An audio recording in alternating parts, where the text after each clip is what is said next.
este slide, solamente repitiendo cuáles son los objetivos del tratamiento del paciente intoxicado.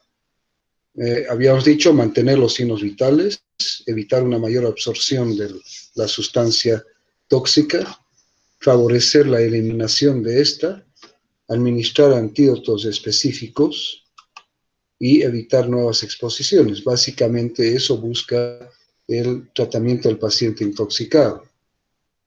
Entonces, si nosotros tenemos la sospecha o la certeza de que el paciente se ha intoxicado con una sustancia, nosotros debemos hacer primero la valoración inicial. Siempre hacer la valoración inicial con el ABCD. Esto es fundamental. Luego, determinar si el paciente está estable o si el paciente está inestable. Si el paciente está estable, vamos a hacer una buena anamnesis. Y a veces esto no es posible porque a veces al paciente intoxicado se lo encuentra inconsciente solo y no podemos hacer una buena anamnesis. Pero cuando el paciente o las fuentes de información son accesibles, entonces hacemos una anamnesis para tratar de determinar cuál ha sido el tóxico, cuáles han sido las dosis probables, el tiempo de exposición al mismo, la vía de administración o la vía de penetración al organismo, evaluar las lesiones, realizar una exploración física y encasillar los síndromes tóxicos que hemos visto el día de ayer en la clase de ayer. Y realizar pruebas complementarias, ¿no? Como hemograma, bioquímicas, coagulación, orina, triaje, electrocardiograma y gasometría si se precisa, y se puede realizar en los casos que sea necesario realizar exámenes complementarios radiológicos, tomográficos o de resonancia magnética. Si el paciente está inestable, vamos a iniciar inmediatamente el tratamiento de soporte. El paciente puede tener un paro cardiorrespiratorio, ver si el paciente está con convulsiones, determinar si estas convulsiones son a repetición o está en un estatus epiléptico para realizar el tratamiento, evaluar el coma, no utilizar flumanicilo de entrada, administración de oxígeno, dependiendo del tóxico, administración de naloxona, por ejemplo, si son opioides, por vía endovenosa, una ampolla cada 5 minutos. Generalmente se recomienda, a no ser que sea un problema hiperglicémico, la administración de glucosa por vía endovenosa y la administración de tiamina, ¿no? Del complejo B, una ampolla.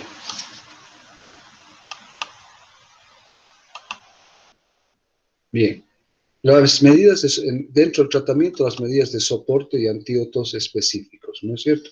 En primer lugar, habíamos dicho en un anterior slide que debemos realizar una prevención de la absorción. Y las vías que habíamos visto que son las vías de entrada al organismo, ¿no es cierto? Podía ser la vía inhalatoria, podía ser la vía tópica, cutánea, la vía mucosa, la vía digestiva, la vía rectal, ¿no es cierto?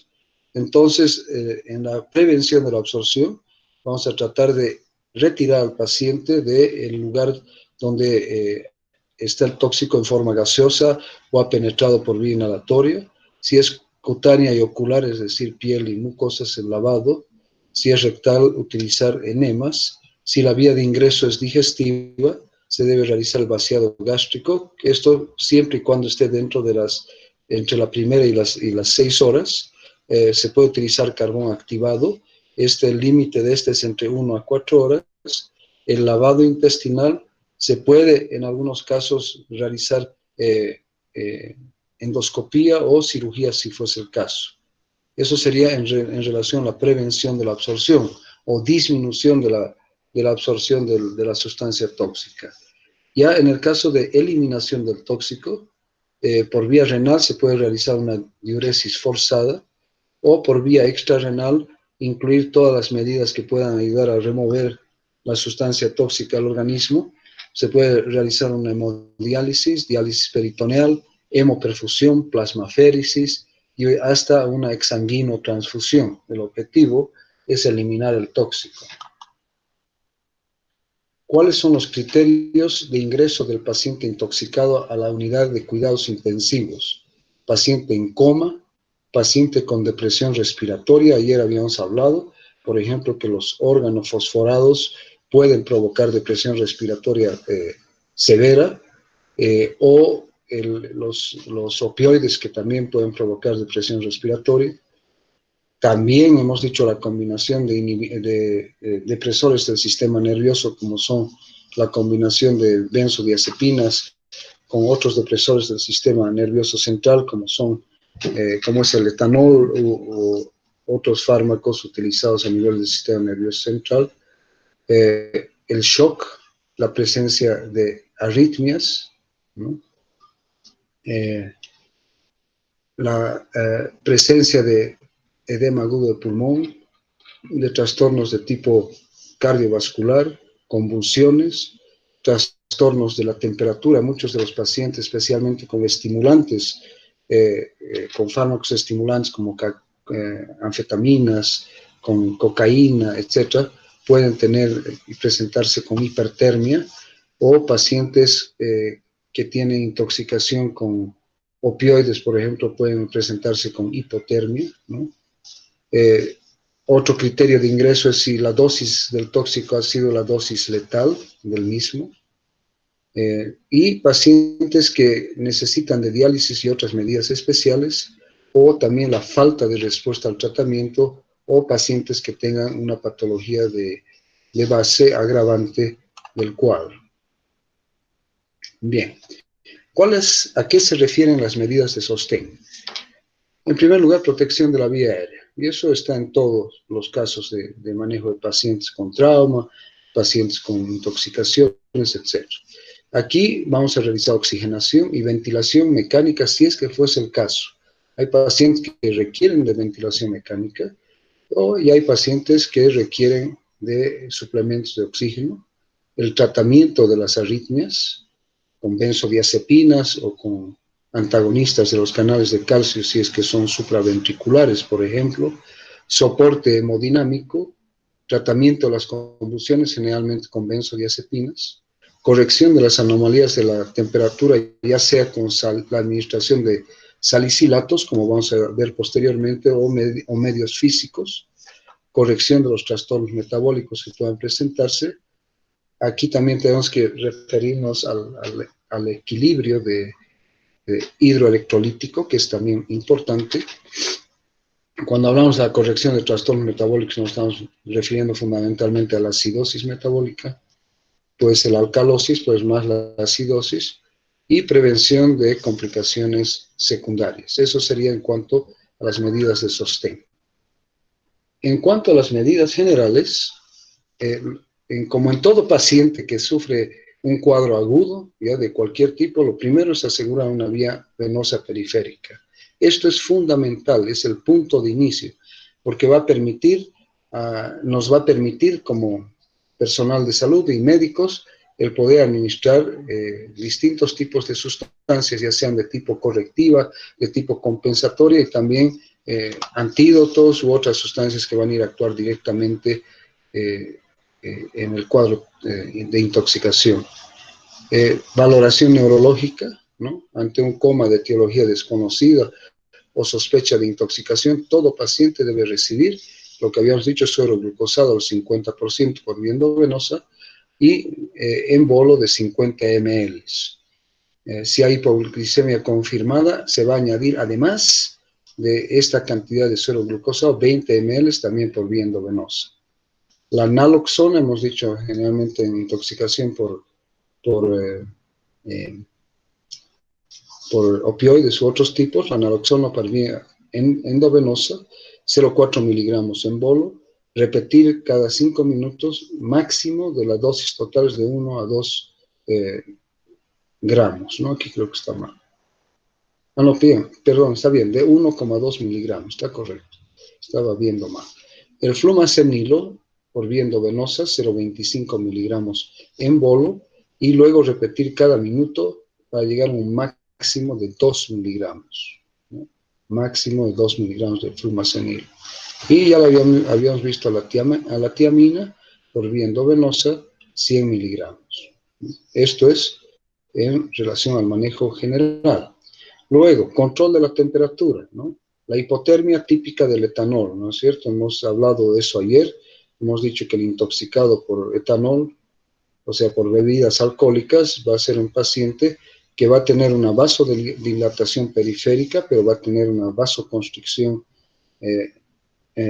interna, ¿no? Lo que va a llevar a hipotermia, y se debe controlar tanto en los casos de hipotermia mediante el aumento de la temperatura. Para esto inclusive se puede utilizar mantas térmicas u otro tipo de elementos que aumenten la temperatura corporal del paciente. Y si es hipertermia, salicilatos, por ejemplo, en el caso de la cocaína y otros estimulantes del sistema nervioso central, y también en el caso de intoxicación por anticolinérgicos como la atropina, ¿no?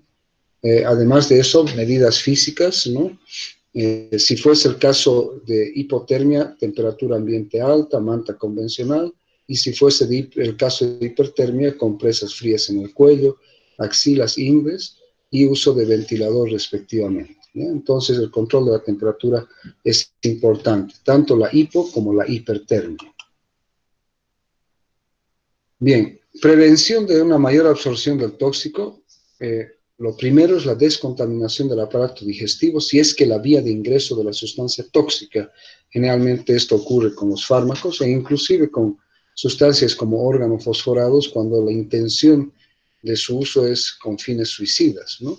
Entonces, la decontaminación del aparato digestivo, el vómito inducido por jarabe de ipecacuana, el lavado gástrico, hemos dicho que esto depende de las horas, de 1 a 6 horas, carbón activado, hemos dicho de 1 a 4 horas, irrigación intestinal total para tratar de lavar el tóxico, catarsis, que se refiere a la eliminación de sustancias que son dañinas para el organismo, ¿no es cierto?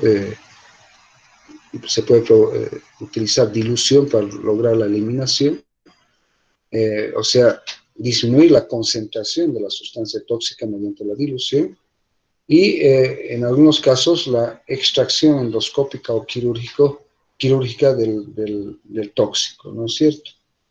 La descontaminación de otras localizaciones, se puede realizar la descontaminación ocular mediante el lavado del ojo, la descontaminación cutánea mediante el lavado enérgico y completo de la piel, y la evacuación de cavidades corporales, incluyendo en esto, obviamente, la orina y también, obviamente, las heces fecales.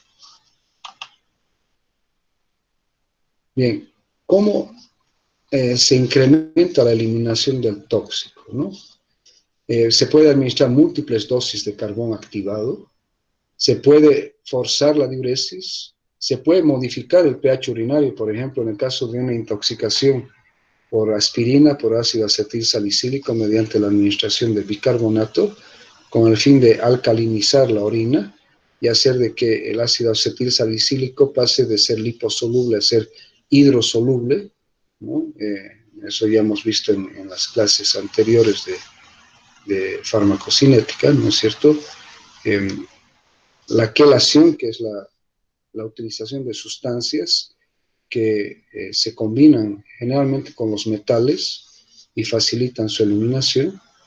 La extracción extracorpórea, que ya habíamos visto hace un rato, con diálisis peritoneal, hemodiálisis, hemoperfusión, hemofiltración, plasmaféresis, y hasta llegar en algunos casos a la exsanguinotransfusión, y la administración de oxigenación hiperbárica, ¿no?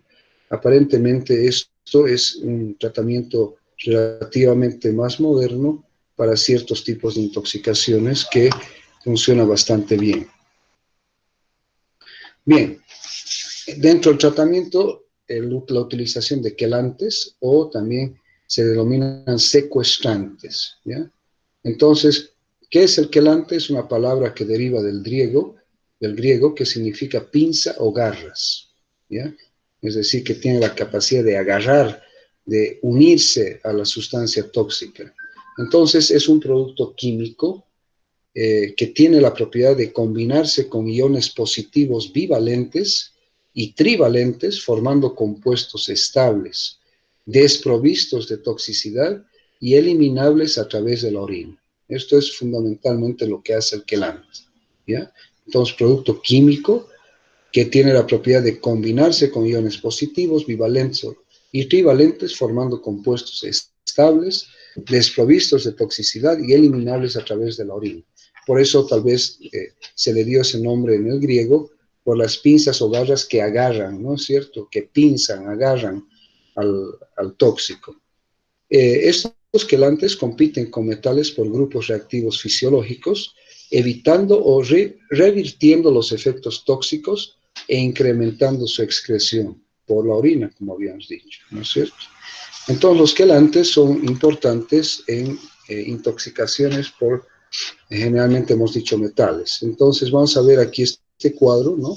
Que en la primera columna está el quelante, o sea, el tipo de quelante, cuáles son los usos clínicos y cuáles son los efectos adversos de la utilización de estos quelantes. Entonces, el dimercaprol se utiliza en la intoxicación por plomo, arsénico y mercurio, ¿de acuerdo? O sea, se une a ellos, ¿no es cierto?, como hemos visto en las definiciones, y hemos dicho a través de iones bi y trivalentes, ¿no? Y convierte a la sustancia tóxica en una sustancia atóxica que va a ser eliminada fundamentalmente por la orina. ¿Cuáles son los efectos adversos del dimercaprol? Hipertensión arterial, taquicardia, cefalea, náusea, vómitos, parestesias, fiebre y trombocitopenia, ¿ya? Que puede ocurrir. Puede ocurrir como reacciones alérgicas del medicamento. El succimer se utiliza en intoxicación también por plomo, también por arsénico y también por mercurio, fíjense, ¿no es cierto? Y si nosotros vemos el que sigue también, y los que siguen generalmente son en este tipo de intoxicaciones. Entonces, intoxicación por plomo, arsénico y mercurio. ¿Cuáles son los efectos adversos del succimer? Distrés gastrointestinal, algunas manifestaciones en el sistema nervioso central, como ser estimulación del sistema nervioso central, rash y elevación de las enzimas hepáticas. El unitiol, intoxicación también por plomo, arsénico y mercurio. Sus efectos adversos, reacciones hematológicas, vasodilatación e hipotensión. La penicilamina, intoxicación por arsénico y mercurio. Fíjense que aquí ya no tenemos el plomo, ¿no es cierto? Entonces la penicilamina se utiliza en intoxicación por arsénico y mercurio. Los efectos adversos de la penicilamina: nefrotoxicidad, proteinuria, pancitopenia, disfunción autoinmune, lupus y puede provocar anemia hemolítica. El EDTA o ácido diamino tetraacético se utiliza en la intoxicación por plomo, ¿ya? Efectos adversos del EDTA: nefrotoxicidad, necrosis tubular renal y cardiotoxicidad. Y la deferoxamina y el deferacirox se utiliza por intoxicación por hierro y sobrecarga de hierro, ¿no? Pacientes que han recibido, digamos, hierro por vía parenteral o se han excedido en la utilización de hierro por vía oral y las dosis se convierten en tóxicas. Los efectos adversos de la deferoxamina y el deferacirox son eritema, urticaria, neurotoxicidad, degeneración retiniana, disfunción hepática y renal y coagulopatías, ¿ya? Entonces, esto es en lo que se refiere a esta parte de quelantes, ¿ya? Bien, aquí vamos a ver un poquito la toxicología del monóxido de carbono, del plomo, del arsénico, del mercurio y el hierro, ¿ya? Entonces, en la primera columna va a estar la sustancia, luego en la segunda la vía de ingreso, en la tercera la vía de absorción, si corresponde, cuál es el órgano blanco, ¿no? Y cuál es el tratamiento, básicamente, ¿no? Entonces, en el caso del monóxido de carbono, su vía de ingreso es por vía aérea, es un gas. Su vía de absorción es la mucosa respiratoria. Los órganos blancos son tejidos diversos, sistema nervioso central, ojos, corazón y sangre, ¿no? Ustedes saben de que generalmente las intoxicaciones por monóxido de carbono son de dos tipos, o accidental, ¿ya? Es decir, que el paciente se durmió con la estufa que está calentando su dormitorio, esta se apagó y comenzó o siguió funcionando, produciendo el monóxido de carbono y produjo la intoxicación, ¿no?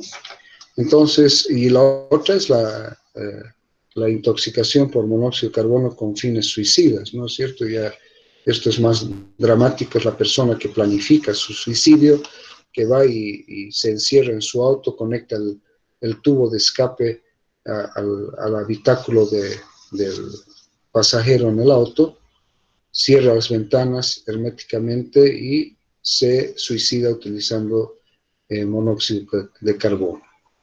¿Cuál es el tratamiento? Obviamente, primero, y así que se pueda establecer, remoción de la fuente de intoxicación del monóxido de carbono, administración de oxígeno y también administración de oxígeno hiperbárico, ¿no? En el caso del plomo, ¿no? El ingreso óxidos y sales inorgánicas del plomo, ¿no? Esto es cuando uno está en contacto en estas sustancias. Generalmente esto a veces pasa inadvertido, ¿no es cierto? Y a veces la persona ni cuenta se ha dado que ha estado sometido a esta intoxicación por plomo. La vía de absorción es gastrointestinal, respiratoria y piel. Yo ayer les había puesto el ejemplo de los romanos, ¿no es cierto? Ellos fueron los primeros en llevarse agua por tubos a sus domicilios, pero la tubería era de plomo y el uso continuo de estas tuberías de plomo provocaba una intoxicación crónica, y aparentemente algunos estudios sugieren que la declinación del Imperio Romano se debió a problemas de intoxicación crónica por plomo. Bien, entonces, ¿cuál es el órgano blanco? El sistema hematopoietíco, el sistema nervioso central y los riñones. El tratamiento ya hemos visto hace un rato con el dimercaprol, ¿no? El EDTA, el succimer y el unitiol, que hemos visto en el anterior cuadro. El arsénico. A veces el arsénico contamina fuentes de agua, o a veces se lo utiliza directamente como un veneno con intención criminal, ¿no? Más raramente puede ser accidental. Su ingreso es como sales inorgánicas de arsénico. Su vía de absorción son las mucosas. Su órgano blanco, los capilares, el aparato gastrointestinal y el sistema hematopoietíco. Y hemos visto en el anterior cuadro que se utiliza el dimercaprol, el unitiol, el succimer y la penicilamina, ¿no es cierto?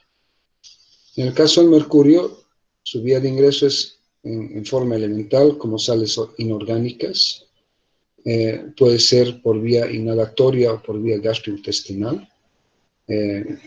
Por ejemplo, la contaminación de fuentes de agua o de ríos, inclusive del mar, ¿no? Con niveles altos de mercurio que contaminan a los peces, y luego los peces se los utiliza como alimento y va y produce intoxicación por mercurio.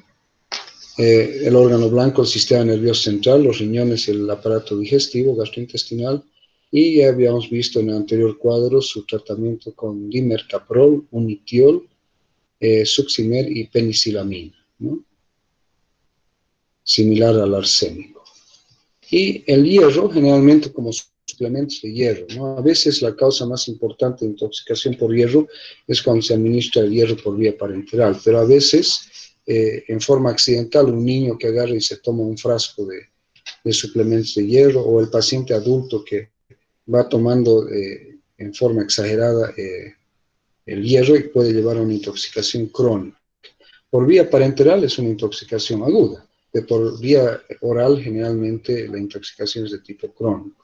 Entonces la vía de absorción es gastrointestinal, generalmente el órgano blanco, el aparato digestivo, gastrointestinal, la sangre y el sistema nervioso central.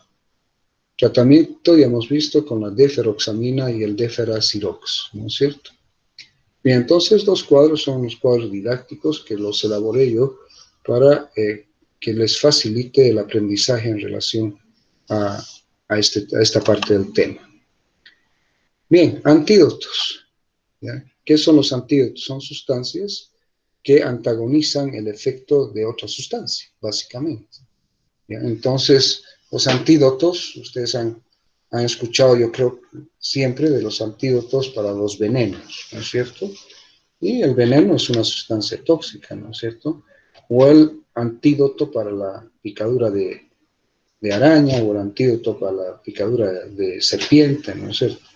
Bien, los antídotos. En la intoxicación por benzodiazepinas, es la intoxicación medicamentosa más frecuente. Habíamos visto al comenzar la clase el día de ayer, ¿no?, que los fármacos que más intoxicaciones causan son los psicofármacos, ¿no?, entre los que vamos a incluir obviamente a los hipnóticos sedantes, donde están las benzodiazepinas. Entonces, si la intoxicación oral es exclusivamente por benzodiazepinas, la ventilación suele estar conservada, ¿ya? Pero si se asocia a alcohol y a otras drogas que son depresoras del sistema nervioso central, puede haber hipoventilación e hipoxemia, inclusive puede llevar a la muerte por un paro respiratorio. Entonces hay que tomar en cuenta que por sí solas las benzodiazepinas son de cierta manera más seguras, pero cuando se combina con otros depresores, pueden llevar a la muerte. Bien, ¿cuál es el tratamiento? En primer lugar, soporte vital. El antídoto para la intoxicación por benzodiazepinas es el flumazenil, especialmente si se produce un coma superficial o severo decurrente de la intoxicación por benzodiazepinas. La dosis de inicio es 0,25 miligramos endovenosa en bolo, y repetir cada minuto hasta obtener una respuesta verbal, es decir, que el paciente comience a responder a las preguntas que le hace el médico. O una dosis total de 2 miligramos en 8 bolos continuos, ¿ya? La dosis, cuando hemos conseguido la respuesta verbal del paciente, se establece una dosis de mantenimiento, que consiste en 2 miligramos en 500 ml de suero fisiológico, administrarse por vía endovenosa durante 6 horas. Si este tratamiento no ha conseguido revertir el cuadro del paciente ante la sospecha de una intoxicación por benzodiazepinas, uno tiene que dudar que el diagnóstico sea correcto, es decir, que realmente se trate de una intoxicación por benzodiazepinas. Para esto nos damos un plazo de 1 hora. Entonces, en 1 hora tenemos que conseguir alguna respuesta, especialmente la respuesta verbal del paciente. No tiene contraindicaciones este tipo de tratamiento con el flumazenil, ¿ya? Pero hay que tener precaución en epilépticos tratados con benzodiazepinas, porque puede dar lugar o por el riesgo de producir convulsiones. Y otra parte del tratamiento en la intoxicación por benzodiazepinas es el vaciado gástrico, mediante puede ser mediante la estimulación del vómito, o también mediante una sonda nasogástrica para realizar un vaciado y un lavado gástrico, y la utilización de carbón activado. Bien, la intoxicación por paracetamol, o sea, el acetaminofeno. Generalmente la intoxicación por paracetamol o acetaminofeno es de tipo accidental, generalmente. Y generalmente se tratan de niños que han tenido acceso al paracetamol en la forma de jarabe o de suspensión, y han visto esta botella con... No se olviden que los jarabes para niños generalmente son de colores bonitos, color rosado, color fresa, ¿no es cierto?, para facilitar su utilización, y de sabor dulce, ¿no?, o sabor agradable a frutas. Entonces, generalmente estas intoxicaciones son de tipo accidental. Más raras son las intoxicaciones por sobredosis del paracetamol o acetaminofeno, ¿ya? Entonces, las primeras manifestaciones de intoxicación por paracetamol o acetaminofeno, y que no son predictoras, ojo, de la toxicidad hepática, consisten en náuseas, vómitos, sudoración y palidez, fíjense, 24 horas después de la ingesta, ¿ya? Por eso que la madre que descubre un frasco vacío de paracetamol en el suelo, ¿ya?, y lo ve a su niño relativamente bien, tiene que consultar inmediatamente en un centro médico, ¿no? Porque las manifestaciones, ¿no es cierto?, pueden ser tardías, y además que el daño hepático, que aquí lo vemos, la toxicidad hepática se puede manifestar a las 36 o 48 horas de la ingesta. Estamos hablando de un día y medio a 2 días después. Y los datos analíticos de hepatotoxicidad consisten en elevación de las enzimas hepáticas y en casos graves alteraciones en la coagulación, la bilirrubina, con hiperamoninemia final, que lo que hace el acetaminofeno paracetamol es de que produce una necrosis hepática fulminante, ¿ya? Es decir, que produce necrosis hepática si es que no es tratado a tiempo. Por eso estamos diciendo, 36 a 48 horas después ya se produce esta toxicidad hepática severa que puede llevar a la muerte al paciente. De ahí que es importante tratar de reconocer y diagnosticar una intoxicación por paracetamol lo más rápidamente posible, ¿no? Bien, ¿cuál es el antídoto para el tratamiento de la intoxicación por acetaminofeno o paracetamol? Es la N-acetilcisteína. La N-acetilcisteína es un mucolítico accesible en cualquier farmacia de nuestra ciudad y de nuestro país y en cualquier lugar del mundo. No requiere de receta médica para su venta y es el único antídoto para la intoxicación por acetaminofeno o paracetamol. El acetaminofeno es metabolizado en parte por la citocromo P450 para formar metabolitos electrofílicos extremadamente reactivos, los cuales pueden unirse en forma covalente con constituyentes celulares en el hepatocito, donde son formados resultando en necrosis hepática, como yo les decía. Este tipo de compuestos electrofílicos son normalmente desintoxicados por la unión al glutatión hepático. Pero cuando existe, este es un mecanismo de metabolización saturable, es decir, que no ocurre mayor metabolismo a mayor concentración del acetaminofeno, sino que la desintoxicación por el glutatión hepático es saturable, que es decir que a mayor concentración se satura y no va más y eso lleva a la intoxicación. Entonces, en la sobredosis de acetaminofeno, las reservas de glutatión ya son inadecuadas para tratar esta sobredosis. Existe un compuesto estructuralmente similar, que es la N-acetilcisteína, que les he dicho que es un mucolítico, que actúa como un sustituto del glutatión para tratar la intoxicación y previene el daño hepático. Es decir, que el exceso de acetaminofeno, ¿no es cierto?, va a actuar, va a unirse a la N-acetilcisteína, porque esta va a actuar como un sustituto del glutatión y va a desintoxicar al paciente y al hígado, ¿no? Previene el daño hepático. Sin embargo, para esto es fundamental el tiempo, es decir, de que uno no puede demorar mucho, tiene que administrar la N-acetilcisteína lo más rápido que se pueda. Por eso que el diagnóstico debe ser rápido y el tratamiento con N-acetilcisteína también debe ser inmediato. Las dosis de N-acetilcisteína de 140 miligramos por kilogramo satura las vías del sulfato y el glucurónido, dando lugar a que una fracción mayor de acetaminofeno se metabolice y se convierta ya en ácido mercaptotúrico, que no es una sustancia tóxica y que pueda ser eliminado del organismo. ¿Listo? Entonces recuerden esto, por favor, de la N-acetilcisteína en el tratamiento de la intoxicación por paracetamol. La intoxicación por beta bloqueantes. Ya generalmente la toxicidad es de tipo excesiva dosis de la administración del beta bloqueante. No suele ser accidental, no suele ser con intentos suicidas, ¿no es cierto? Entonces generalmente se debe a una sobredosificación del paciente con un beta bloqueante, o más rara vez que el paciente se haya tomado el doble de su dosis porque no se acordaba si había tomado o no había tomado, ¿no? Suele manifestarse la toxicidad 30 minutos después de la ingestión y los síntomas consisten en náuseas, vómitos, diarrea, bradicardia, hipotensión y depresión del sistema nervioso central. No es tan común esta intoxicación, pero puede existir, especialmente, digamos, en pacientes mayores en los cuales la dosis está sobredimensionada o, como yo les decía, de repente, inadvertidamente ellos han tomado el doble de su dosis. Los agentes con actividad simpático-mimética intrínseca, algunos beta-bloqueantes, pueden ocasionar hipertensión y taquicardia. O sea, en vez de producir hipotensión y bradicardia, aquellos agentes beta-bloqueantes que además tienen una actividad simpático-mimética intrínseca pueden ocasionar entonces hipertensión y taquicardia.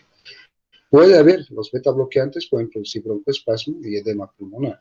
No se olviden que el propanolol es el prototipo de los beta-bloqueantes y habíamos hablado que su uso en pacientes con antecedentes de broncoespasmo o con antecedentes asmáticos va a llevar a una broncoconstricción y a un cuadro asmático al paciente que sufre eso si usa un beta-bloqueante no selectivo, ¿no? Los selectivos como el atenolol, ¿no es cierto?, el esmolol, el metoprolol, pueden ser usados con mayor tranquilidad, aunque es preferible no utilizar beta-bloqueantes en pacientes asmáticos. Puede ocurrir hiperpotasemia, hipoglicemia, acidosis metabólica, bloqueo auriculoventricular, porque son bloqueantes beta, ¿no es cierto?, de cualquier grado, bloqueos de rama, prolongación del QRS, taquicardia ventricular, fibrilación ventricular, torsade de Points y asistolia. Entonces puede provocar la muerte del paciente si la dosis del beta bloqueante es alta, o sea, es una dosis tóxica, ¿no? Bien, ¿en qué consiste el tratamiento de la intoxicación por beta bloqueantes? Consiste en descontaminación del aparato digestivo, ya hemos dicho, fundamentalmente dependiendo del tiempo en lavado o inducción del vómito, medidas de sostén, como en todos los casos de los pacientes intoxicados, la administración de calcio en forma de una solución salina de cloruro o gluconato al 10% por vía endovenosa, o 0,2 ml kilogramo hasta 10 ml como un máximo, asociado a el glucagón a una dosis de 5 a 10 miligramos por vía endovenosa, seguidos por venoclisis de 15 miligramos por litro, ¿ya? Entonces, esta es importante en el tratamiento de la intoxicación, el calcio y el glucagón. Puede ser en casos en los cuales exista demasiada depresión cardíaca, estimulación cardíaca mediante la instalación de marcapasos o la colocación de un balón intraaórtico que permita mejorar la función cardíaca. Y el broncoespasmo, como en cualquier paciente asmático, se trata con el uso de agonistas beta inhalados, ¿no? ¿Ya? O sea, el salbutamol, ¿no?, como ejemplo. Bien. La intoxicación por insecticidas organofosforados y carbamatos, esto nos da lugar a un síndrome colinérgico de tipo depresor. Recordemos un poquito que dentro de la farmacología del sistema nervioso autónomo, nosotros habíamos hablado, ¿no es cierto?, de colinomiméticos de acción directa y colinomiméticos de acción indirecta. Los colinomiméticos de acción directa son aquellos que actúan estimulando a los receptores del sistema nervioso parasimpático. Y los colinomiméticos de acción indirecta eran aquellos que inhibían a la acetilcolinesterasa, y al inhibir a la acetilcolinesterasa provocaban un aumento de los niveles endógenos de acetilcolina, o sea, de la acetilcolina endógena, dando lugar a una serie de manifestaciones decurrentes de este aumento de los niveles de acetilcolina. Entonces, los organofosforados como el malactión, el paration, el diclorbos, el diacinón, el clorotión, el D-metoato, el triclofón y el clorfenvinfos, que son organofosforados muy utilizados en la agricultura, ¿no? Los más conocidos tal vez para nosotros son el malactión y el paration, ¿no? El malactión no es tóxico para los mamíferos, ¿ya?, porque no es una sustancia tóxica, pero sí el paration, ¿no? Pero el malactión está dentro de los organofosforados. Entonces, ellos inhiben de forma irreversible a la acetilcolinesterasa, dando lugar a la acumulación de acetilcolina endógena en las sinapsis muscarínicas y nicotínicas. En cambio, los carbamatos, el carbaril, el aldicarb, el propoxur, el dimetan, el isolan y el aminocarb son también insecticidas, pero de tipo carbamatos. Y estos inhiben de forma reversible a la acetilcolinesterasa. La diferencia entre estos organofosforados y los carbamatos es que los carbamatos son reversibles y los organofosforados son irreversibles. ¿Qué quiere decir esto? Que después de un periodo que inicialmente es aproximadamente a las 6 horas de la intoxicación por órgano fosforado, la unión del órgano fosforado con la acetilcolinesterasa sufre un proceso que se denomina de envejecimiento, ¿ya? Es decir, que el enlace pasa a ser un enlace de tipo covalente mediante la fosforilación del enlace, lo que hace de que este enlace que era inicialmente reversible se convierta en irreversible. Entonces, eso le da el carácter irreversible a este proceso mediante el envejecimiento de la unión del órgano fosforado con la acetilcolinesterasa. Los carbamatos inhiben de forma reversible a la acetilcolinesterasa. Bien, la intoxicación entonces por organofosforados va a dar lugar a efectos muscarínicos, a efectos nicotínicos y a efectos sobre el sistema nervioso central. Efectos muscarínicos, quiere decir que son sus efectos a nivel de los receptores muscarínicos, M1, M2, M3, M4, ¿no es cierto? ¿Ya? ¿Cómo se van a manifestar estos efectos muscarínicos? Visión borrosa, miosis, hiperemia conjuntival, hay que quitarle la coma aquí, disculpen, es un error mío, hiperemia conjuntival, rinorrea, broncorrea, broncoespasmo, cialorrea, cianosis, diaforesis, náuseas, vómitos, diarrea, dolor abdominal tipo cólico, incontinencia de esfínteres, ¿no? A nivel del aparato gastrointestinal y a nivel del génito urinario, y bradicardia. Y yo les había hablado ya ayer al mnemotécnico dumbbells, que es un mnemotécnico en inglés, pero que se puede utilizar claramente en español también. La D, diarrea. La U esta es una palabra en inglés que es urination, o sea, en español sería orinación, ¿no es cierto? Es decir, el aumento de la eliminación de orina. Miosis, la M, la miosis. La B, que son dos, es la bradicardia y el broncoespasmo, o sea, la broncoconstricción. La E de emesis, ¿ya? Es la emesis, es decir, los vómitos. La L de lagrimación, la S de sudoración y la S de salivación. Entonces, este mnemotécnico, ¿no?, está en relación a todo esto que está acá, y obviamente este es un paciente húmedo, es un paciente mojado, ya solamente para comparar con el paciente intoxicado por atropina, ¿no?, que es un paciente seco, ¿no es cierto? ¿Ya? Habíamos dicho que el mnemotécnico de la intoxicación por atropina era seco como hueso, ciego como murciélago, rojo como remolacha, ¿se acuerdan? Caliente como una liebre y loco de remate. Esas son manifestaciones de una intoxicación por una sustancia completamente opuesta a los órganos fosforados, ¿no?, que va a provocar un efecto contrario. Los efectos nicotínicos: vasoconstricción periférica, calambres, mialgias, fasciculaciones, debilidad muscular, hiperglicemia y da lugar al final a una parálisis flácida. En estos efectos nicotínicos tenemos que distinguir un síndrome, que es el síndrome intermedio. El síndrome intermedio se presenta en 57% de las intoxicaciones por órganos fosforados. Generalmente aparece de 24 a 48 horas después de la exposición en pacientes especialmente con una inhibición prolongada de la colinesterasa. ¿A qué se refiere esto? Y esto es importante, ¿ya? Cuanto más tiempo permanezca el paciente intoxicado por órgano fosforado sin tratamiento, mayor probabilidad tendrá de desencadenarse un síndrome intermedio.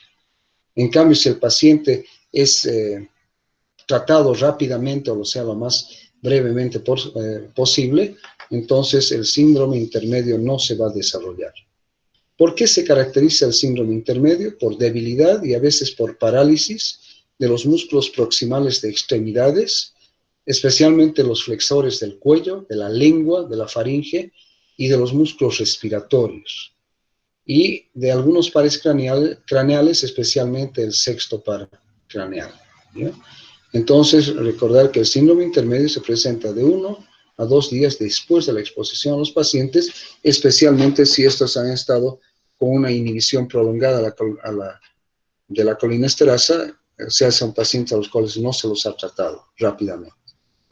Bien, los efectos sobre el sistema nervioso central: cefalea, ansiedad, confusión, irritabilidad, alteración del estado de conciencia, ataxia, depresión respiratoria, convulsiones y coma. ¿Ya? Entonces aquí, esto obviamente, la depresión respiratoria y el coma, eso va a llevar al paciente a la muerte. En este punto de efecto sobre el sistema nervioso central tenemos un cuadro que es la neuropatía retardada. ¿Ya? Se presenta principalmente con los insecticidas que tienen flúor en su composición. Y fíjense, se inicia entre 1 a 4 semanas después de la intoxicación, ¿ya?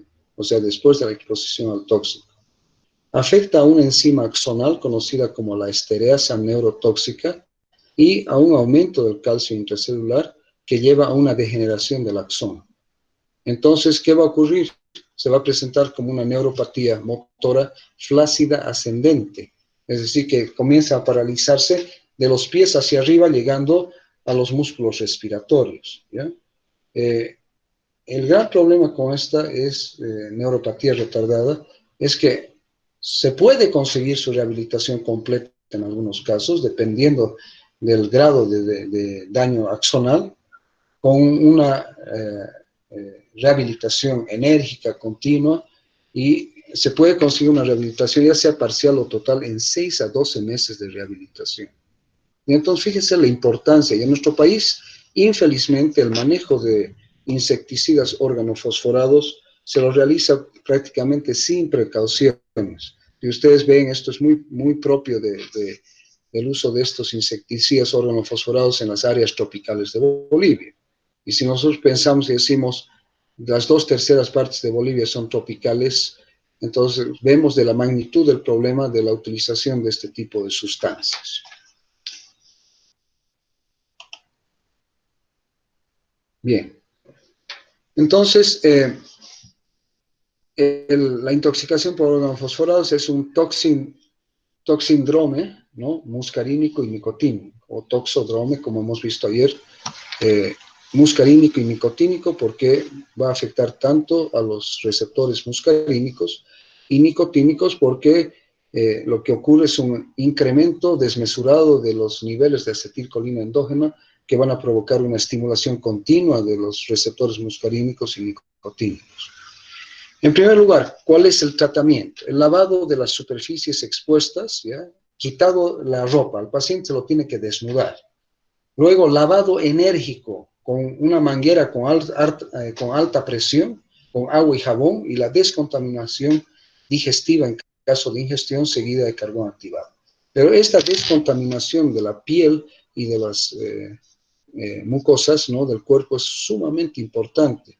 Cuando se está realizando el lavado, la persona que está realizando el lavado del paciente intoxicado debe utilizar una vestimenta especial, ¿no?, con escafandras, etcétera, con guantes no de látex, sino guantes de goma, y tener los mayores cuidados de bioseguridad, porque él puede contaminarse fácilmente, ya que los organofosforados prácticamente penetran por todas las vías, ¿no?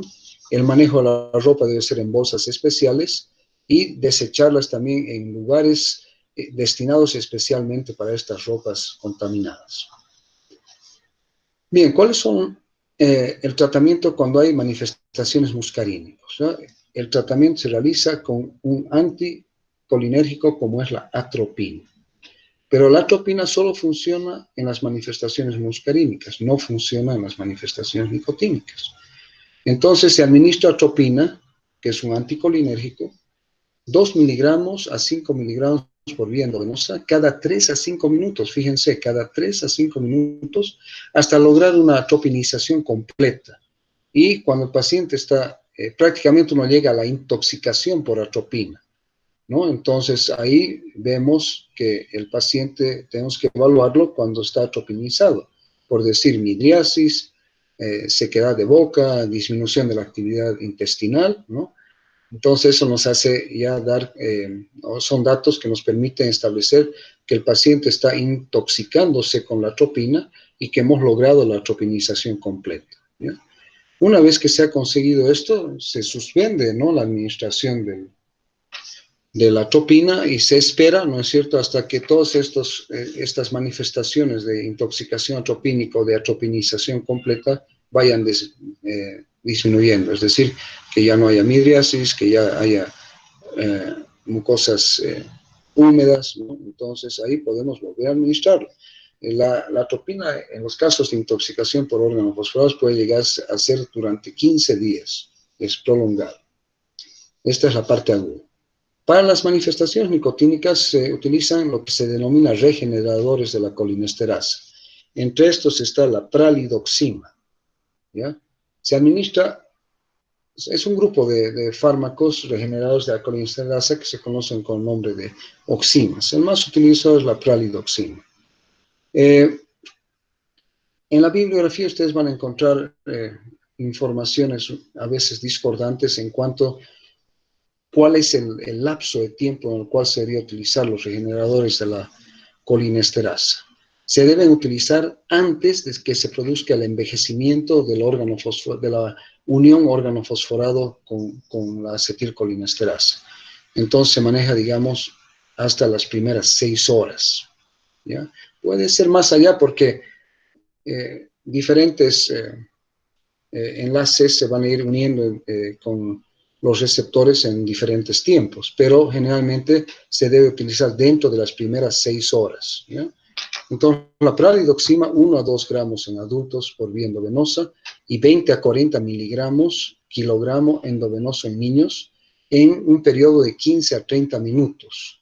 Esto puede repetirse cada 8 horas hasta que desaparezcan los síntomas, o también se puede utilizar la administración en forma de infusión, 8 miligramos kilogramo por hora en adultos y 10 a 20 miligramos por hora en niños, ¿ya? El uso de la pralidoxima en la intoxicación por carbamatos es controvertido. Entonces, fundamentalmente se utiliza los regeneradores de la colinesterasa, ¿no es cierto?, en los casos en los cuales existe una intoxicación por órganos fosforados. Hemos dicho que los órganos fosforados producen una inhibición irreversible de la acetilcolinesterasa, mientras que los carbamatos es reversible. Entonces, es controvertido. Algunos dicen que sí se usa y otros no. De todos modos, el uso temprano de la pralidoxima va a evitar también el desarrollo del síndrome intermedio, ¿ya? Se debe usar la pralidoxima dentro de las primeras 6 horas para tener mejores resultados. Y si el paciente está con convulsiones, el uso de benzodiazepinas para tratar las convulsiones, pero también las benzodiazepinas como profilácticos para evitar secuelas neurocognitivas en el paciente decurrentes del efecto sobre el sistema nervioso central que habíamos visto en el cuadro. Bien, ahora, la intoxicación, vamos a dejar los órganos fosforados y vamos a hablar de la intoxicación por herbicidas, ¿ya? Porque unos son insecticidas, donde están los órganos fosforados y los carbamatos, y los otros son los herbicidas. Dentro de los herbicidas, uno de los más utilizados en nuestro medio es el paraquat. Este actúa mediante la reducción monoelectrónica del herbicida, dando lugar a radicales libres tóxicos para las hierbas, no sé, para las plantas. La toxicidad en el ser humano es grado 4 y la dosis letal en humanos es de 50 a 500 miligramos por kilogramo. Se acumula en los pulmones y en los pulmones ocasiona edema pulmonar, alveolitis y, lo que es más grave, acaba en una fibrosis progresiva de los pulmones, ¿no?, con todas sus consecuencias.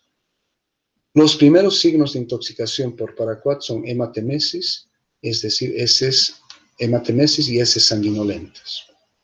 ¿En qué consiste el tratamiento? Lavado estomacal, el uso de purgantes para eliminarlo por vía digestiva y absorbentes para evitar la absorción del mismo. Una vez absorbido, solamente se consigue 50% de resultados buenos. ¿Ya? El resto del 50% son resultados malos. El uso de oxígeno debe ser con mucha cautela, ya que puede agravar las lesiones. Ya que se debe evaluar riesgo-beneficio en relación al uso de oxígeno. El tratamiento es complejo y es más de tipo sintomático. Y en algunos casos se pueden utilizar inmunosupresores para lentificar o interrumpir el desarrollo de la fibrosis pulmonar. Entonces, el paraquat es un herbicida, también muy utilizado en nuestro país y que da, como consecuencia de su intoxicación, puede llevar a casos de fibrosis pulmonar severa irreversible. Bien, los estimulantes. Los estimulantes son la anfetamina, las dextroanfetaminas, la metanfetamina, la fenmetracina y la cocaína. Y derivados de la cocaína como el crack. ¿Ya? Las anfetaminas, pero no la cocaína, son activadas por vía oral. Sabemos que la vía de administración de anfetaminas es fundamentalmente por vía oral. Y todas producen un efecto rápido, es decir, una subida del estado de ánimo del paciente cuando se administran por vía intravenosa, ¿no?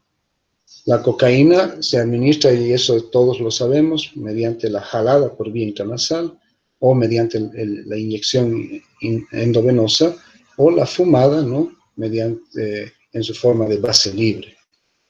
Todas estas formas de intoxicación las tenemos en nuestro país y también yo creo que a nivel mundial.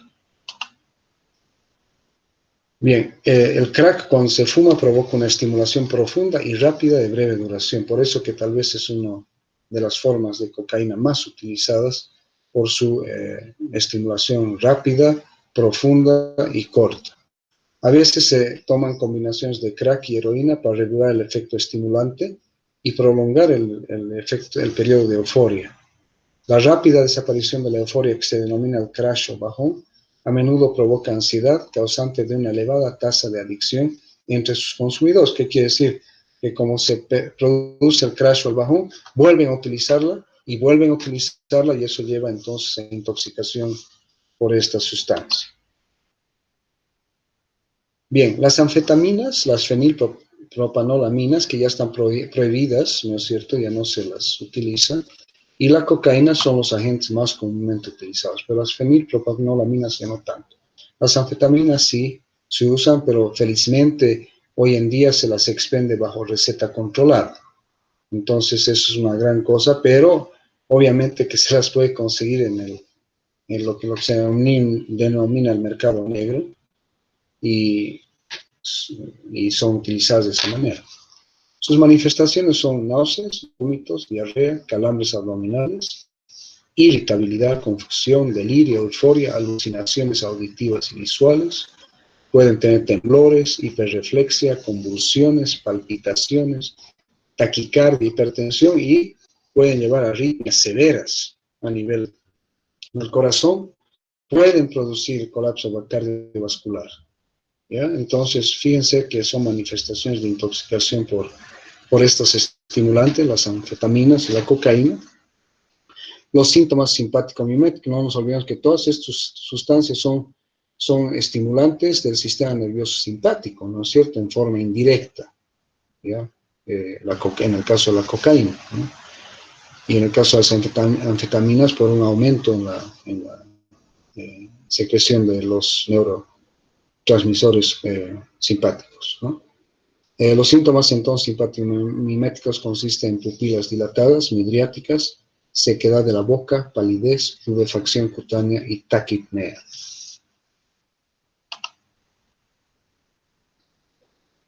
Puede haber exaltación, hiperactividad, no se olviden que es simpático, les insisto en eso, verborrea e hipomanía son característicos de la sobredosis de anfetaminas, ¿sí?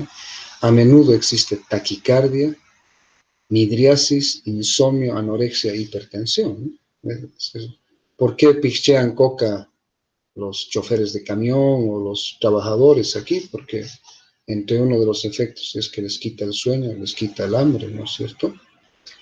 Bien, la sobredosis intensa acentúa con, estos signos con psicosis, paranoia, hipertermia, que es típico, ¿no?, de la intoxicación por estos, fiebre, agitación extrema, puede llegarse a convulsiones, alucinaciones y puede llegar al coma y la muerte, ¿no es cierto? Pero uno de los efectos más graves que tienen estos a dosis elevadas tóxicas es a nivel cardiovascular, ¿no? Bien, la cocaína puede causar entonces arritmias cardíacas con muerte súbita y convulsiones tónico-clónicas, ¿no es cierto?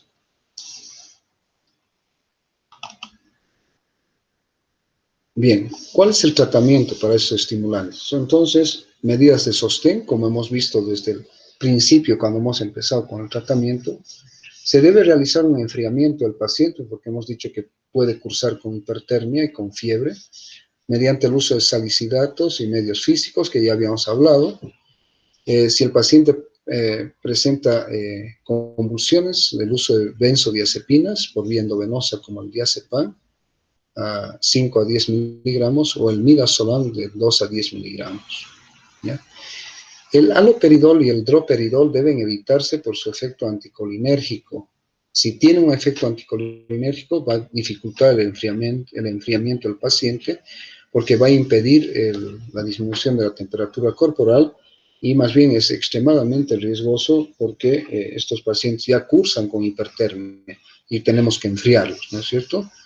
Es preferible al uso del haloperidol, ¿no?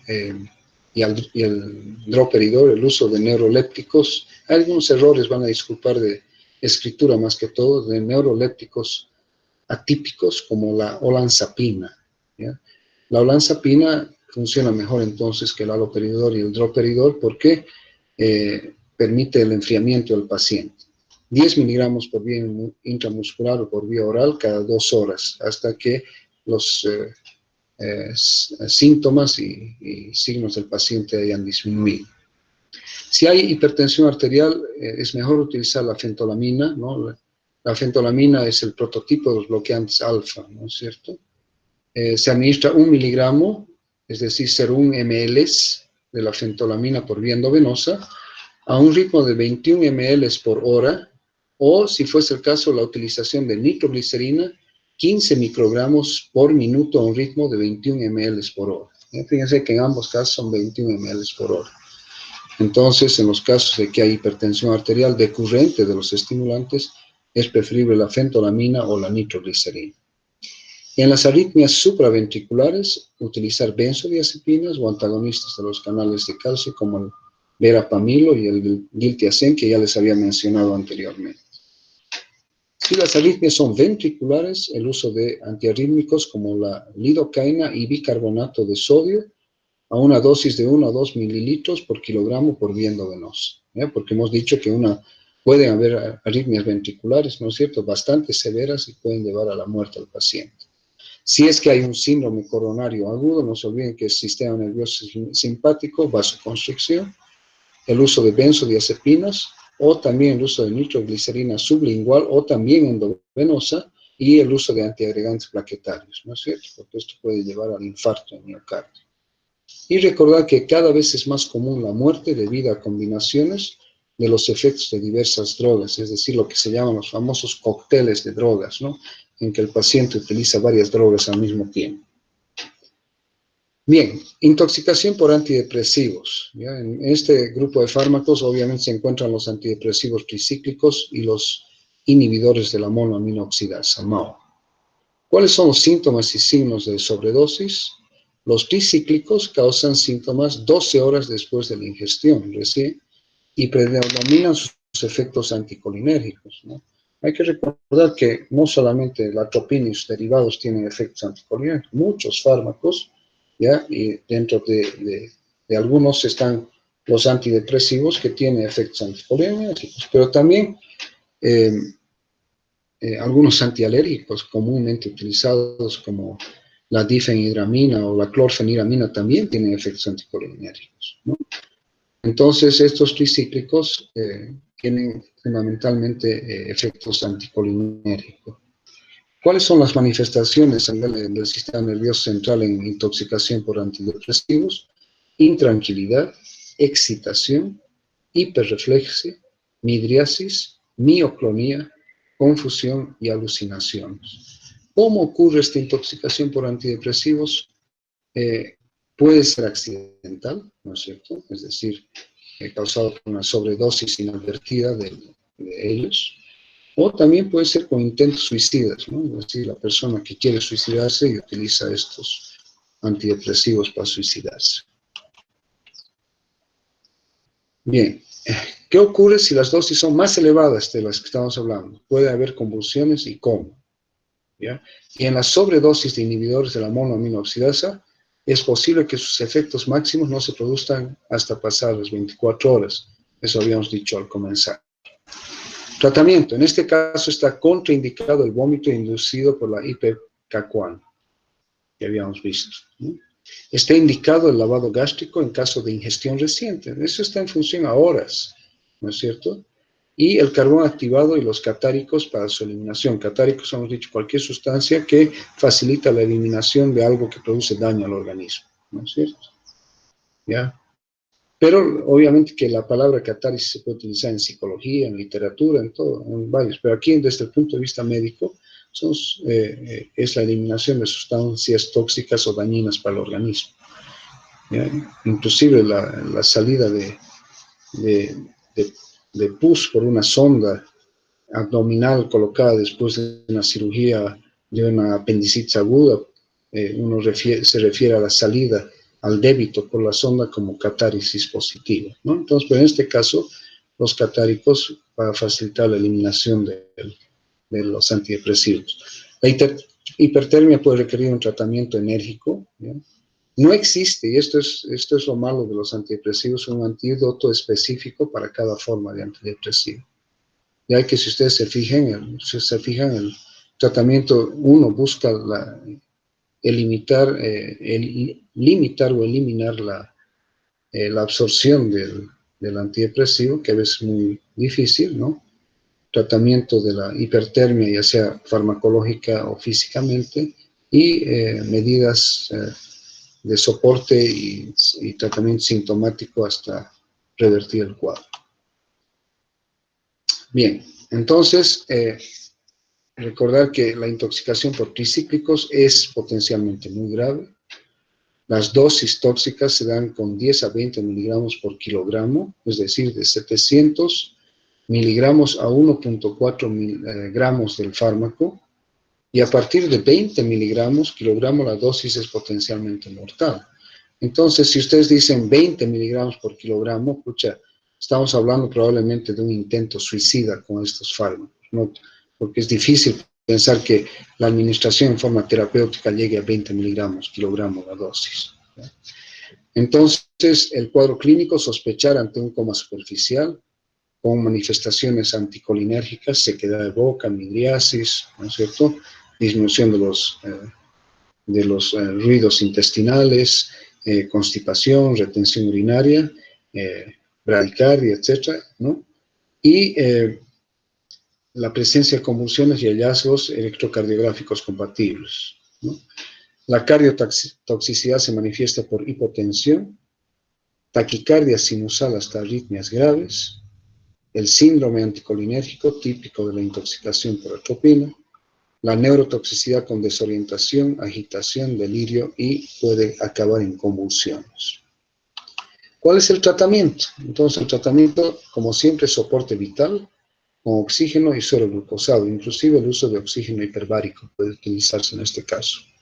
Si se produce arritmia ventricular, utilizar antiarrítmicos como la lidocaína en bolo endovenoso de 1 miligramo por kilogramo y luego perfusión continua de 3 miligramos por kilogramo por hora. Entonces, primero un bolo endovenoso de 1 miligramo por kilogramo de peso, ¿no es cierto? Y luego una perfusión continua de 3 miligramos por kilogramo por hora.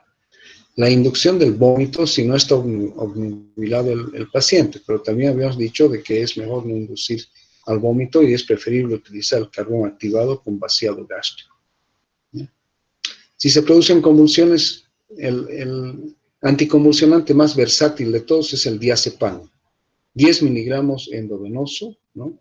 En 100 ml de suero fisiológico, pasar en 10 minutos, ¿no? El diazepam nunca se debe pasar por vía endovenosa en forma rápida porque puede producir una depresión respiratoria severa en forma rápida y puede llevar a la muerte del paciente por depresión respiratoria. Entonces hay que administrarlo lentamente durante 10 minutos por vía endovenosa. Y si fuese el caso, derivación a una unidad de terapia intensiva o de cuidados intensivos, inclusive en asintomáticos, ¿no es cierto? ¿Ya? En este caso, para el ingreso a la UCI o a la UTI, la taquicardia sinusal es un criterio de ingreso, es decir, el paciente comienza con taquicardia sinusal, entonces es mejor ingresarla a una unidad de cuidados intensivos, y también la evaluación psiquiátrica, que es importante realizarla. Bien, entonces eso sería en relación a los antidepresivos tricíclicos, y ahora vamos a ver la intoxicación por fármacos antiarrítmicos, ¿no? Como hemos comenzado un poco tarde la clase, estamos todavía a tiempo, ya no falta mucho, ya, pero tenemos que seguir, ya. Bien, los fármacos antiarrítmicos, ya. La ingestión aguda de más del doble de la dosis diaria habitual es potencialmente tóxica, apareciendo síntomas en plazo de 1 hora. Y generalmente esta intoxicación por antiarrítmico ocurre por ingestión inadvertida de una dosis doble, es decir, el paciente se olvidó de tomar, se olvidó que tomó y toma otra dosis. Entonces, la ingestión aguda de más del doble va a llevar a manifestaciones de intoxicación por antiarrítmicos. ¿Cuáles son las manifestaciones? Consisten en náuseas, en vómitos, diarrea, letargo, confusión, ataxia, bradicardia, arritmias, hipotensión y colapso cardiovascular, que es tal vez el efecto más severo y más peligroso de este cuadro. ¿En qué consiste el tratamiento? En descontaminación del aparato digestivo y terapéutica de sostén. ¿Sí? Cuando se puede realizar descontaminación del aparato digestivo porque es la vía de ingreso de las sustancias tóxicas, se la debe realizar. Pero a veces la intoxicación ha pasado inadvertida y no se puede realizar esto, ¿no? Las arritmias se van a tratar con lidocaína, con fenitoína y con bretil, ¿no? Fíjense que la lidocaína está indicada en estas arritmias consecuentes de la intoxicación de diversas sustancias. En las sobredosis por fármacos antiarrítmicos de la clase 1A o 1C, el bicarbonato o el lactato sódico pueden ser útiles, en el grupo de antiarrítmicos 1A o 1C. Y la torsade de Points se trata con sulfato de magnesio, 4 gramos o 40 ml de solución al 10% endovenosa durante un periodo que varía entre 10 a 20 minutos. O se puede realizar una sobreestimulación con isoproterenol o con marcapasos instalado en este caso de intoxicación. Bien, alucinógenos.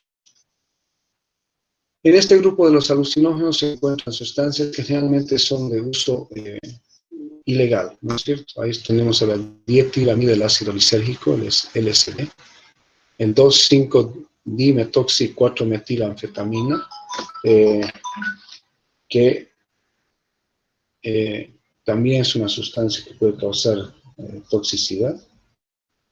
Luego, la trimetoxitriptamina, TMA, la mescalina, ¿no es cierto? El famoso mezcal. Se produce mucho en México. La fenciclidina, el polvo de ángel, que se conoce, es más conocido como el famoso PCP, porque la P viene de la escritura en inglés, ¿no? La psilocibina, la tiociclodina, el TCP, el delta 9 tetrahidrocannabinol, ¿no? La marihuana, ¿no es cierto? THC, en una forma, y la marihuana, el cannabis. Muchos de estos agentes entonces provocan alteraciones del estado de percepción, alucinaciones, euforia, ilusiones, ¿no? Son, con excepción de de la marihuana médica hoy en día, todos estos otros son de uso ilegal, ¿no? Es decir, son drogas utilizadas para drogarse, ¿no? Fármacos. Bien, ¿cuáles son las manifestaciones clínicas de sobredosis? Los síntomas y signos consisten generalmente en taquicardia, hipertensión, midriasis, temblor del músculo esquelético, hiperreflexia, ataxia e incoordinación. ¿Ya? La PCP o el polvo de ángel puede causar una reacción disociativa con sensación del paciente de despersonalización. ¿Ya? O sea, puede llevar a despersonalización del paciente. Las dosis más elevadas pueden causar rigidez, paranoia, ¿no? Generalmente cualquier estimulante del sistema nervioso central, incluyendo la cocaína y las anfetaminas, puede llevar al desarrollo también de paranoia, ¿no? Estados catatónicos, ¿no? El paciente está como una estatua ahí, convulsiones, coma y muerte. La toxicidad por el polvo de ángel, ¿no? La fenciclidina, consiste en necrosis hepática, necrosis muscular, o mioglobinuria e hipertensión grave. Fíjense, ¿no? Lo grave que puede llegar al famoso polvo de ángel, ¿no? Que es la fenciclidina. Y el tetrahidrocannabinol puede ocasionar inyección conjuntival, sequedad de boca, taquicardia, ansiedad y psicosis, ¿no? Entonces son todos alucinógenos. Bien, tratamiento. Todos los componentes de este grupo pueden causar reacciones letales, es decir, pueden llevar a la muerte. Fíjense, el PCP puede llevar a una necrosis hepática, ¿no? Necrosis muscular, que va a llevar a la muerte al paciente, ¿no? Pero todos ellos pueden llevar, en caso de intoxicación, y es más, son causa de muerte en muchos pacientes tóxicodependientes, ¿no? O drogodependientes en distintos lugares del mundo, ¿ya?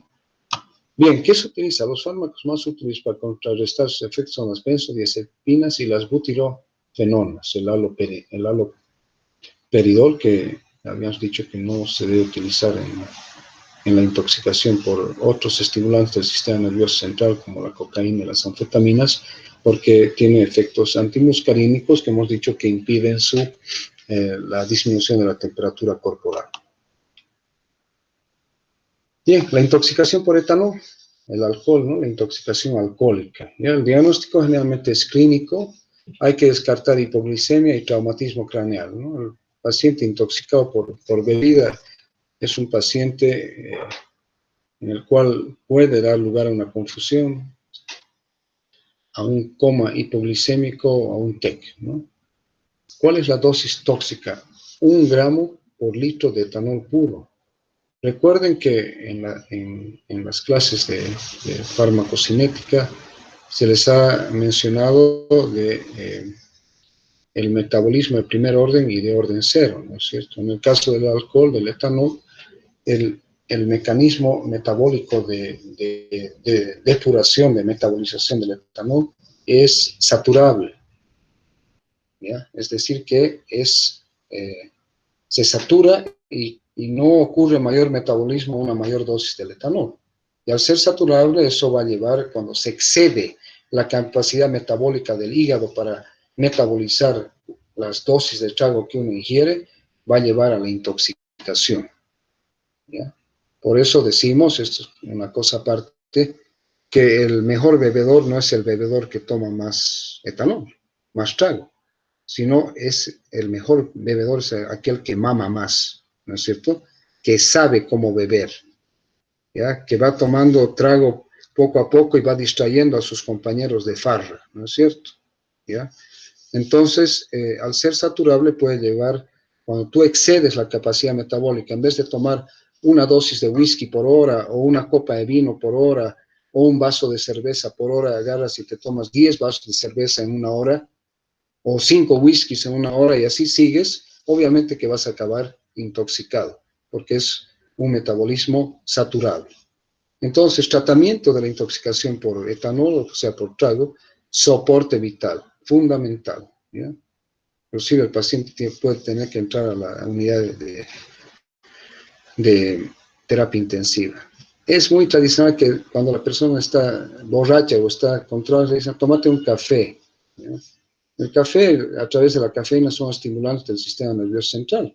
Pero, y aquí yo lo puse interrogado con 3 signos de interrogación, porque ¿qué va a hacer la cafeína? ¿Me entienden? ¿No es cierto? ¿Acaso va a modificar la capacidad metabólica del hígado en relación a la sobreingestión de etanol? Nada, ¿no es cierto?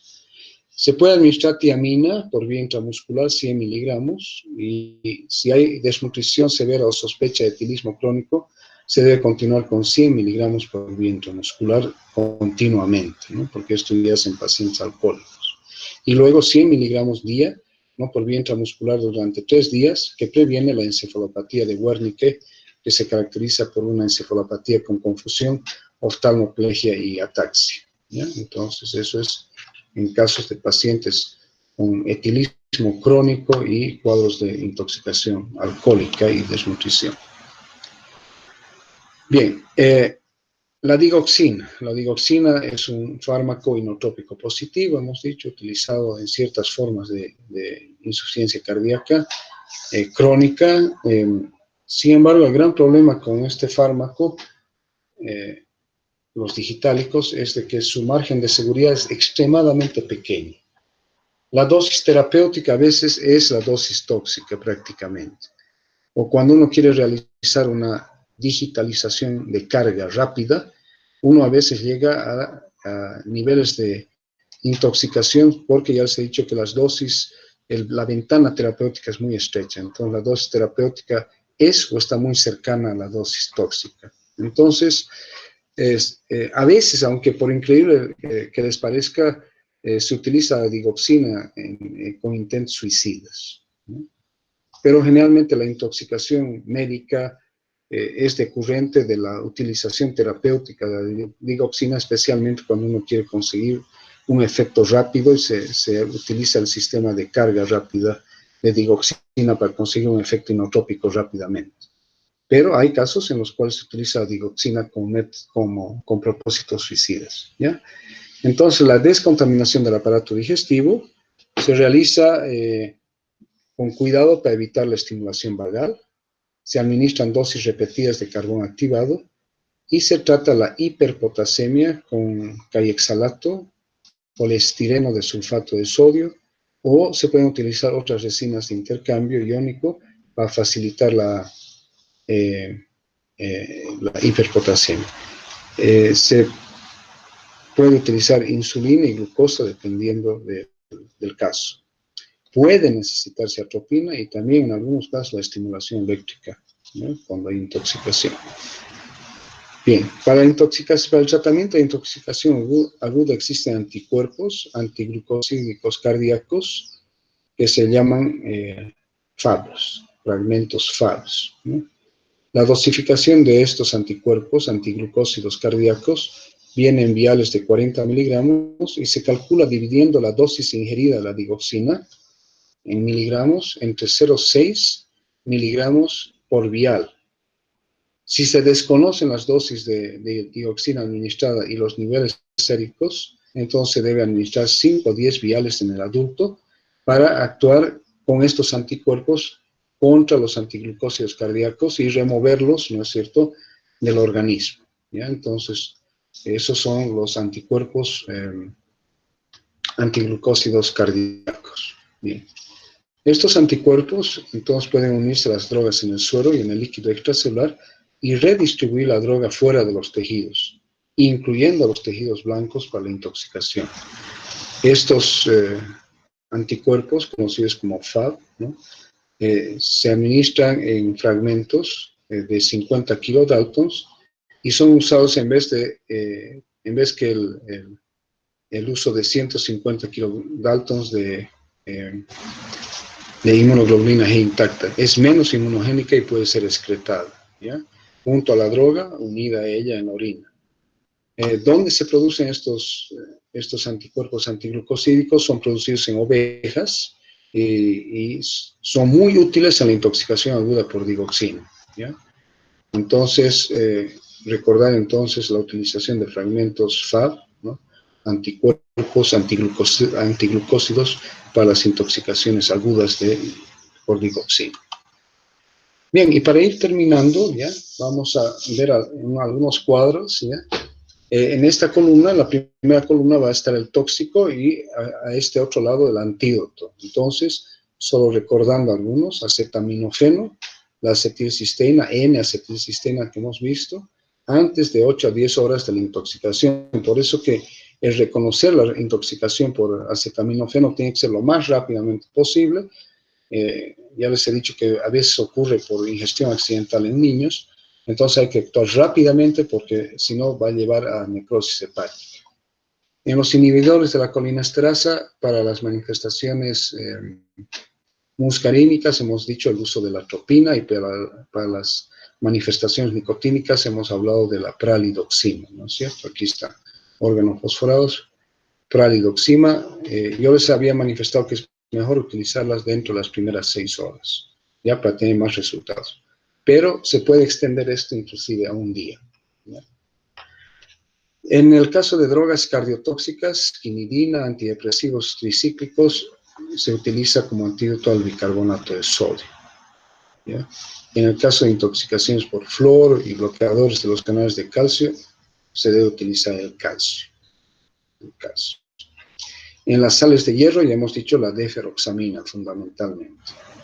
Digoxina y glucósidos cardíacos, hemos dicho los anticuerpos antidigoxina o antiglucósidos, que son los fragmentos FAD. En intoxicación por cafeína, teofilina y simpático-miméticos, para tratar las manifestaciones cardiovasculares, el esmolol. Ya, en intoxicaciones por metanol y etilenglicol, ¿no? Hemos dicho el metanol es el alcohol proveniente de la madera, que es extremadamente tóxico y que en algunos casos en nuestro medio existen bebidas adulteradas que en vez de tener etanol tienen metanol porque es más barato.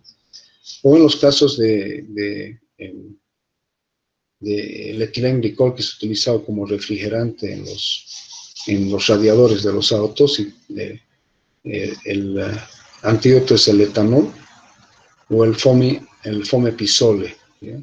Entonces antagoniza el metanol, el etanol, ¿ya? En el caso de las benzodiazepinas y el zolpidem, el flumanesil, ya hemos dicho, ¿no? Pero el flumanesil hay que ir a administrándolo con cuidado, hemos dicho, porque puede desencadenar convulsiones. En el caso de bloqueantes beta-adrenérgicos, habíamos hablado ya del glucagón. En el caso de hipoglicemiantes, la glucosa. En el caso de cianuro, la hidroxicobalamina, ¿no? No se olviden que el cianuro va a producir la hipoxia de las células, ¿no es cierto? Y va a llevar a la asfixia, entre comillas, celular, que puede utilizar la hidroxicobalamina. En el caso de... y también en los casos de analgésicos opioides, la naloxona, que es un antagonista opioide, ¿ya? En el caso de intoxicación por monóxido de carbono, hemos dicho oxígeno. En los bloqueantes muscarínicos, en el caso de intoxicación por atropina fundamentalmente, o por otros derivados de la atropina, se debe utilizar un colinomimético del tipo de la fisostigmina, ¿no? Que es un colinomimético indirecto de tipo cuaternario y que actúa bien en las intoxicaciones, aunque también en la literatura van a encontrar opiniones discordantes. Algunos dicen utilizar fisostigmina y otros dicen no utilizar. Y en los órganos fosforados ya hemos dicho la pralidoxina. Este cuadrito no está muy claro, entonces lo vamos a pasar. Es básicamente igual al otro, ¿no? Bien, y para terminar, son los últimos slides. Dentro de las intoxicaciones también hemos incluido a la anafilaxia, que es una reacción potencialmente letal de hipersensibilidad sistémica al contacto con un alergeno. Puede aparecer en los minutos siguientes a la exposición a la sustancia agresora o puede aparecer horas después, ¿ya?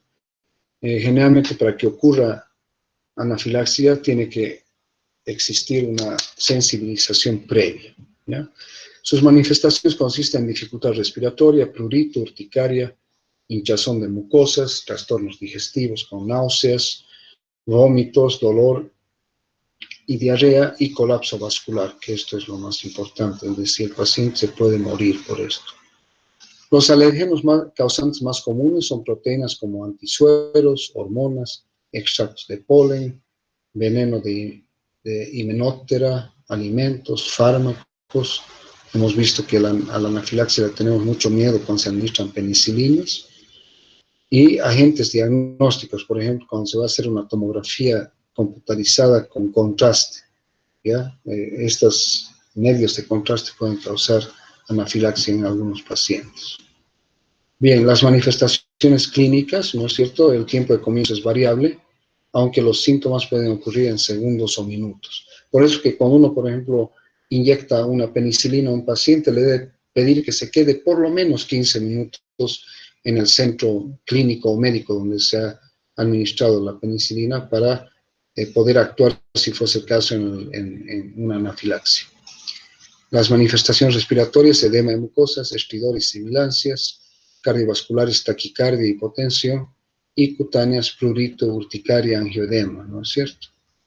Entonces, el diagnóstico básicamente tiene que haber una historia de exposición a la sustancia agresora con aparición subsiguiente del complejo característico de signos y síntomas. Bien, prevención y tratamiento de la anafilaxia, ¿no? La adrenalina. La adrenalina es el fármaco estrella para el tratamiento de la anafilaxia.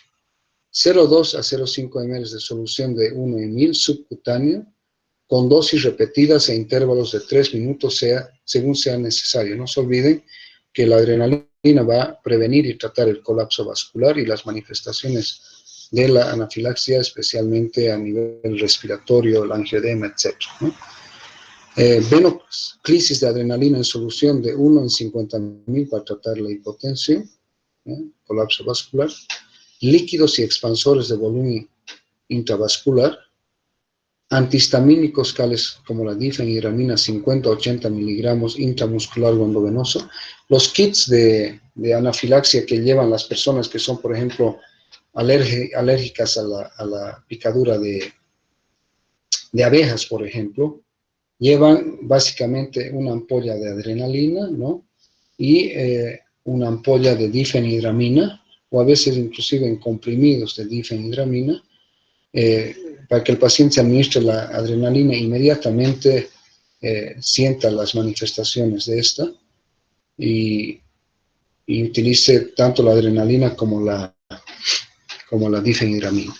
La aminofilina, 0,25 a 0,5 gramos endovenosa para el broncoespasmo, ¿no? Porque no saben que tienen manifestaciones respiratorias importantes, la administración de oxígeno, ¿no?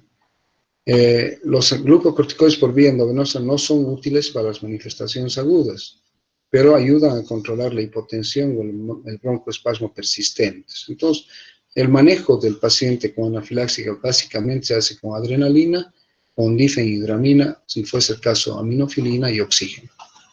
Y obviamente las medidas de prevención, evitar en lo posible a la gente que cause la reacción anafiláctica. Bien, con esto hemos concluido, ¿no?